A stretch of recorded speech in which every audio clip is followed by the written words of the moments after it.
Hi, I'm Rick, and I've been playing, buying, and working on guitars for 40 years. I worked at Gibson Guitars from 1996 to 2000. Still love those people, and I still love their products.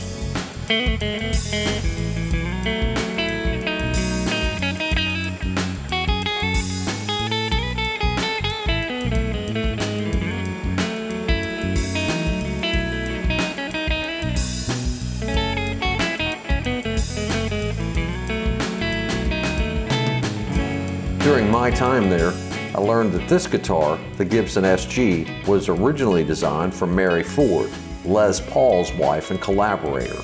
She was also a great guitarist. It was said that Les wanted something lighter, but elegant.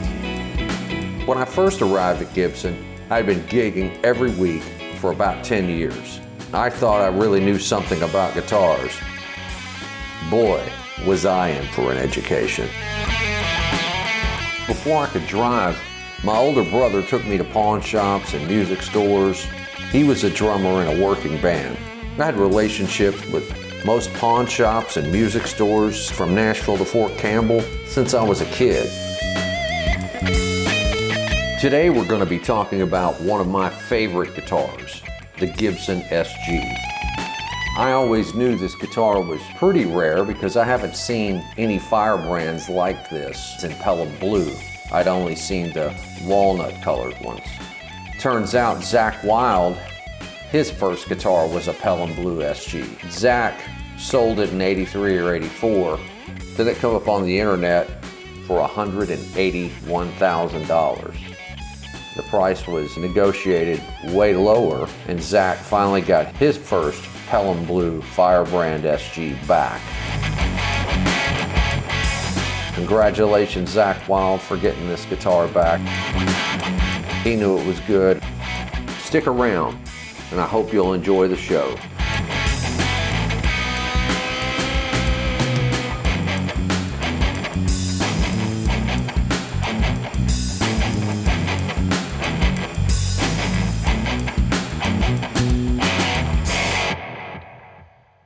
So what we have here today is a 1980 Firebrand SG.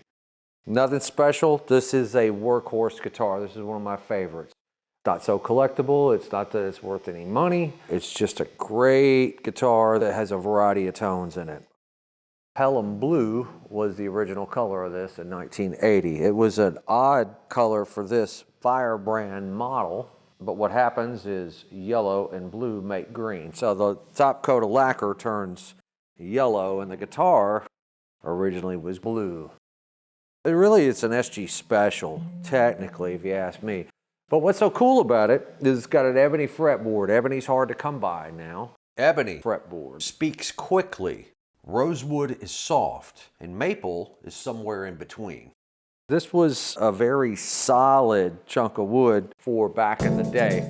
I bought it in a pawn shop about 30-something years ago. I got the original case. I put the deluxe thing on there. When you flip the guitar over, you can see that the neck is got some of that Pelham Blue in it. Pelham Blue was the color used on the 1960 Cadillac. It was also Gibson's answer to Lake Placid Blue. Fender's very popular custom colors option made Gibson take notice.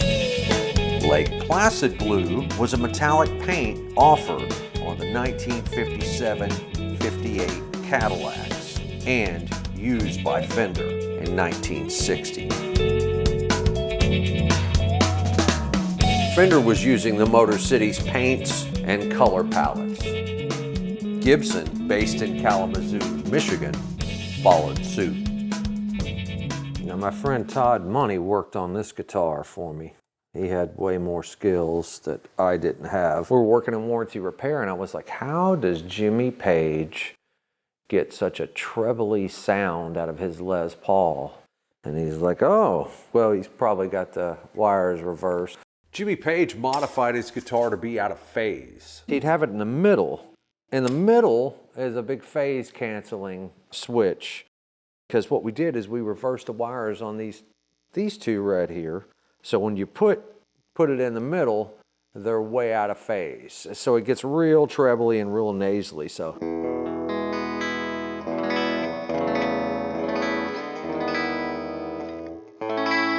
as opposed to very full sounding. And then the more you adjust the volume and tone, more out of phase it gets. So I would imagine that phase switch was created so he could get some of those trebly tones out of the Fender, but still had the sustain of a Gibson.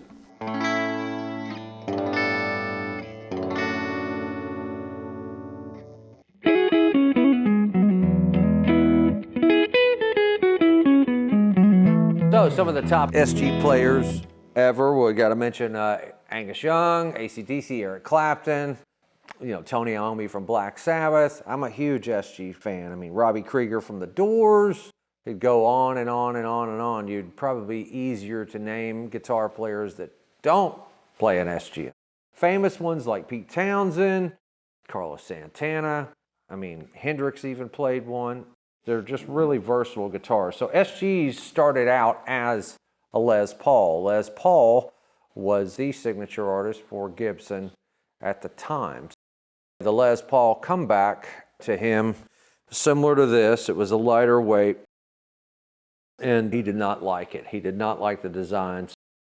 Some say there was a contract dispute, or they just let it run out. So he took his name off of it, and Gibson simply replaced his name with a plate that said SG that stood for solid guitar.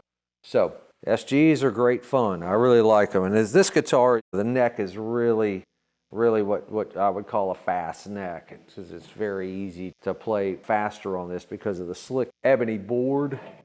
And it's a 3-piece maple neck. It's not something they do much of these days, but back in the day, they made them out of 3-piece maple, supposed to stop them from warping so much. And this is called a volute, which is kind of an extra strength piece for the neck, because if anyone has ever known a Gibson to break at the headstock, that's where it's going to break. So they tried to strengthen it there. I used to do headstock repair on Gibsons when I worked there in warranty repair. These never come in broken. It was only the ones without them. But players didn't really like this volute, so they discontinued that. So now Gibsons still have the very fragile neck. I know I've got plenty of broken headstocks that I have fixed. This was the original color of that guitar. This is called Pelham Blue, and this will eventually turn green like this one too.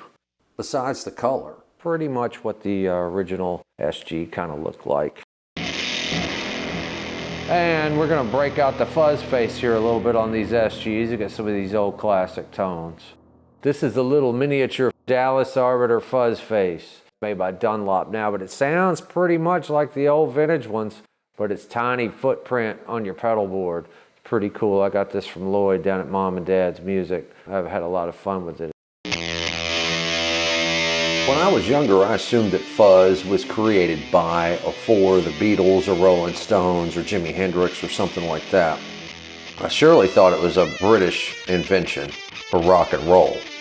I found out later that the fuzz sound was in fact created in Nashville in 1961 on a country music session. Legendary session guitarist Grady Martin plugged his 6-string bass directly into the console that was being operated by sound engineer Glenn Snoddy. They were doing a session for Marty Robbins. The song was Don't Worry. Grady Martin hated the malfunctioning sound, while the producer Don Law loved it. They kept it. The song Don't Worry went on to be a huge crossover hit. Engineer Glenn Snoddy knew he had something unique, so he teamed up with WSM radio engineer Regis Virgil Hobbs to reverse engineer the faulty channel and create an effects pedal. They sold that design to Gibson, and then the maestro FZ1 fuzzbox was born. 4 years later, in 1965, Keith Richards used the FZ1 to record Satisfaction, and the rest is history. Yeah, it gets a little harmonic-y, feedback-y kind of thing going on with that out of phase thing. I've got other guitars that have phase cancellation switches on them, but this one actually works better. This is kind of the Peter Green way, what he did with his Les Paul. He was famous for the nasally out of phase sound. Peter Green's out of phase Greeny Les Paul is a whole nother subject and a whole nother show, and we'll get to that later. Of course, the guitar is one of the most expensive guitars in the world, but it made a very unique sound. It was that unique out of phase, nasally, sound as opposed to the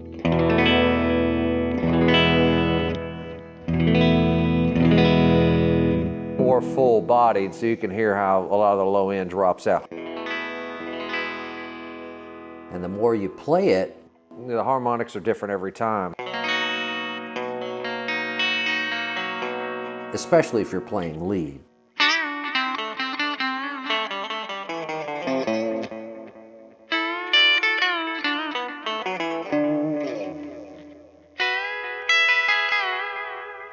But then when you add fuzz or something to it, or some type of compression or overdrive, it really seems to kind of go crazy.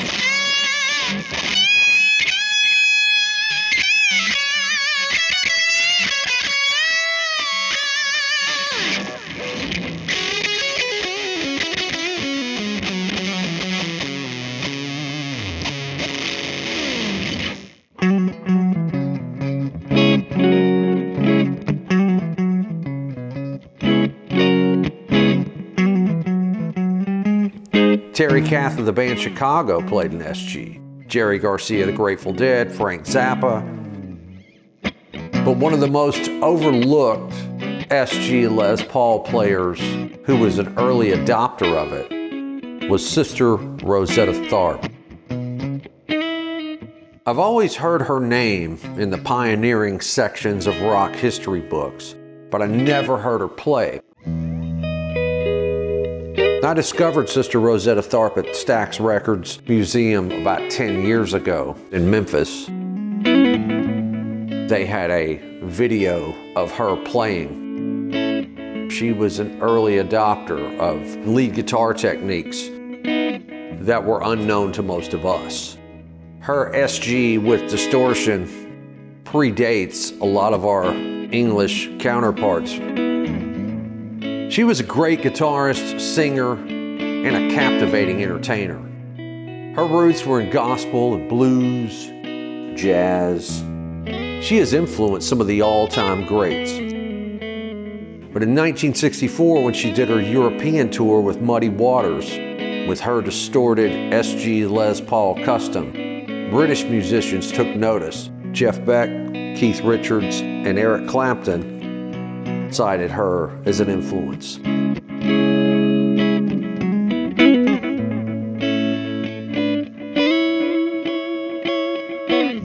Jimi Hendrix did as well. She was wildly popular in the 40s and 50s, gave Little Richard his big break. And when he became famous, he played and recorded with her.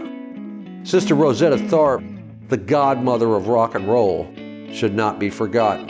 She died in 1973. In 2018, she was inducted to the Rock and Roll Hall of Fame. Sister Rosetta Tharpe, amazing. So here's the two. This is before and after. So this guitar used to be blue, but I bought it green. And in about 20 years, this guitar will be the same color as this guitar, more than likely. So welcome to Workhorse Guitars. More information that you could ever possibly need or ever possibly want, right? So anyway, the reason why we call it Workhorse Guitars is because we're not, these are not collectibles. They're guitars I like to play. I love guitars, but I love playing them most of all. So This is an SG Special, looks similar to the other ones we brought out, but it has my favorite single coil P90s. This is a lower line version. I bought this guitar and it had a broken headstock. So the headstock up here was broken and I crudely painted it with some Inverness green. This is called Inverness green. As you can see, there's some cracks and whatnot, but I glued it back and then sanded it and buffed it and sprayed some clear lacquer on it, but nowhere near as good as they do at Gibson, but good enough. So anyway, this little guitar now has got a second life. Another SG, and this is the SG Special, which is, you know, similar to Townsend, Santana, Tony Iommi. You know, just a great workhorse guitar, you know, with P90s in it, have such a nice little bell-like quality to them.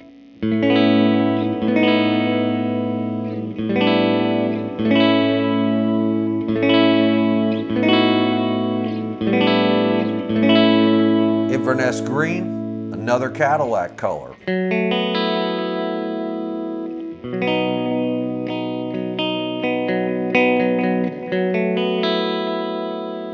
The cool thing about these guitars is they're top heavy. Because they're so top heavy in the neck, the way it's built, they're kind of warbly, and you can get some really nice tremolo chorusy by just shaking it a little bit because the neck bend. You know, and I do that. So it kind of acts like a tremolo arm. So that's just one little goofy thing you can do. And I would do that all the time, and be a nice little finish for a little power chord or something to play. You know, you could.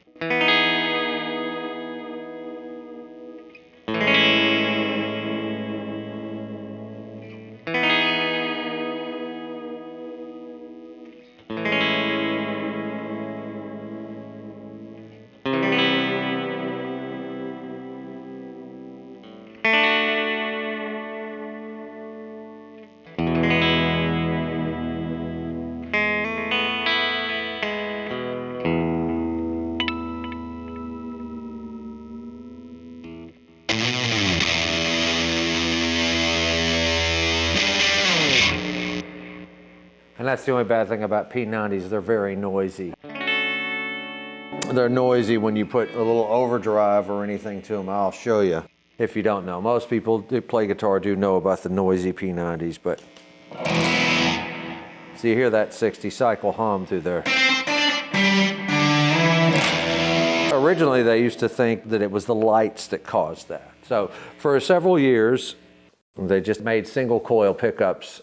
Most companies did. So in order to stop the hum, they finally figured out that you would use north and south pole magnets. And anyway, so this predates the humbucker, which are this one or the other two I showed. Even with the buzz and everything, they just have this really nice little bell-like quality. If I were stuck out on a desert island, you could only have one guitar. Probably an SG with P90s would do it because they can do Strat-like sounds, Telecaster-like sounds, and they're pretty forgiving. And they're a lot of fun to play. They're light. They don't, you know, don't break your neck, won't break your arm. So this guitar, it looks really old, but it's only about 10 or 12 years old. I think it's a 2011. So this is a SG Tribute, worn white, so it doesn't have all the nice lacquer, but it has an ebony fretboard. Ebony's the same wood that is on the black keys of pianos, and ebony's one of the most dense woods on the planet. It's a small tree, it's found in Africa. It's just incredibly dense, and that's why I like it, just because it's so smooth, it's very slick. And this guitar I played a lot of gigs with, and it beat the heck out of it. Basically, it's mahogany, as you can see the chip paint through here. That's the mahogany showing through. It's the same thing as the other Inverness green one we just looked at. And yeah, it's got bumps and scratches and everything, but it's got a nice little fast neck on it, so we like that. And it's got belt buckle rash and everything all over it, which I don't care. I enjoy playing this guitar. Again, you can play rock, country, jazz, blues. It's a pretty good workhorse guitar. And the good thing is it's not a real expensive one. So I don't mind if it gets scratched up or anything like that. So yes, on Workhorse Guitars, we talk guitars and pedals and all kinds of fun stuff. I'll show you some of the little pedals that we're going to use here today. Like most guitar players, got way too many of them. How many pedals do you need? How many guitars do you need? And the answer is one more. JHS pedals are great. I love their channel. I love their design. They're such a fan of old vintage pedals. They actually come up with a pretty cool design for people like me, collecting pedals, and maybe who have some old pedals and don't really want to get them out or don't really want to do all that kind of shopping. So this is based on an Ibanez Tube Screamer.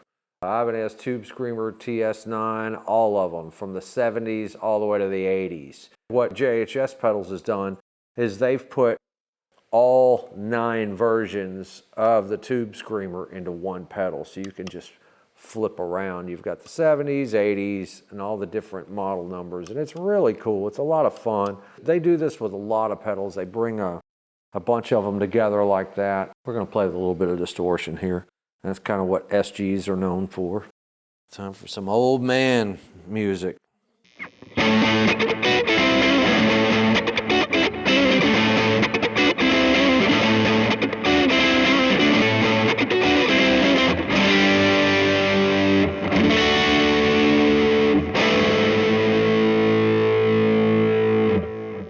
Now we'll do our out of phase thing.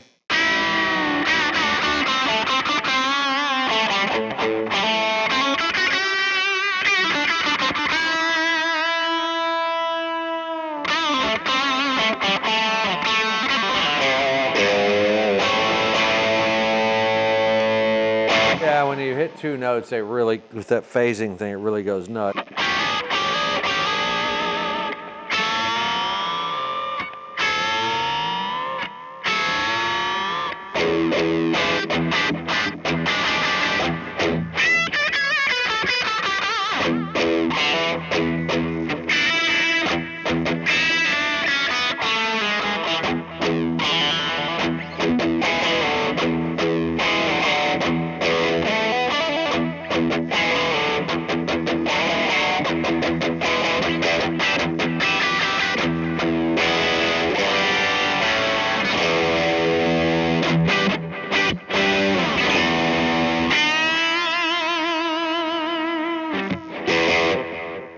This is a 2009 SG Classic. This is more like the ones you'd see in the 60s. It's a fun little guitar. The cool thing about Gibson's that I liked, even on their special guitars that don't have all the appointments that the other guitars do, it has a bound fretboard. So what that is that they literally take plastic binding and wrap this thing, and then they have to scrape it off and sand it off and everything. Each of the frets are underneath. That's how you can tell if a Gibson has original frets, if you see the little, that each end are covered. And this stuff's done by hand. It's pretty labor intensive. I've had to deal with that a little bit, and I wasn't very good at it. It was really hard. Anytime binding is on a guitar, it doesn't affect the tone of a guitar at all, but it certainly affects the price. But it is nice when you have the bound fretboards and some of the bound bodies. And that affects the look. And you know, if you're gonna get a guitar, you know, get the one you want, get the one you like for sure. I'm gonna play with this little pedal. I was really excited to get it. It's called a Strymon Cloudburst. Gives you like a little keyboard pad underneath it. It's almost like a guitar synthesizer, but it's really nice. It's fun. I wish I'd have had this when I was playing in the band. I sure would have made good use of it, or annoyed everybody with it for sure. I'll play it with it off and I'll play it with it on. And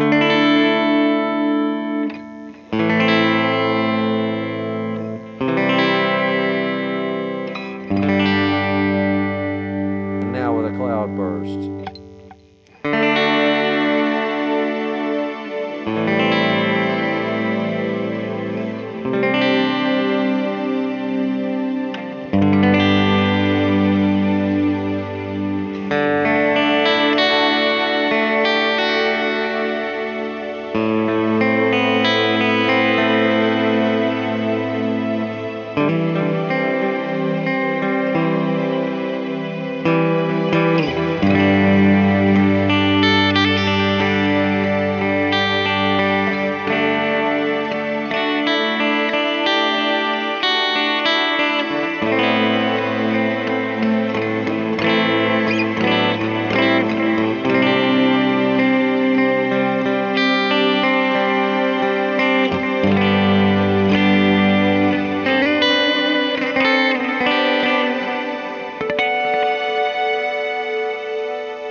This is an SG Junior, the most economical version in the SG line. From 1961 to 1963, it was a Les Paul Junior. When I saw Ozzy in 1983, Jakey Lee was playing his vintage white SG Junior on the Bark at the Moon tour with Motley Crue as the opening act. You know, the golden era of guitar was the 50s and 60s because those designs haven't changed that much to this day. They got it right. We're gonna have a few guests on this show. They're gonna tell us about their guitars, their experience playing in a band, their experience working on guitars. A lot of fun, a lot of music history here in Clarksville, Tennessee, and we're gonna be talking about it soon. So thanks again for joining us for Workhorse Guitars. I'm Rick Goodwin. Thank you.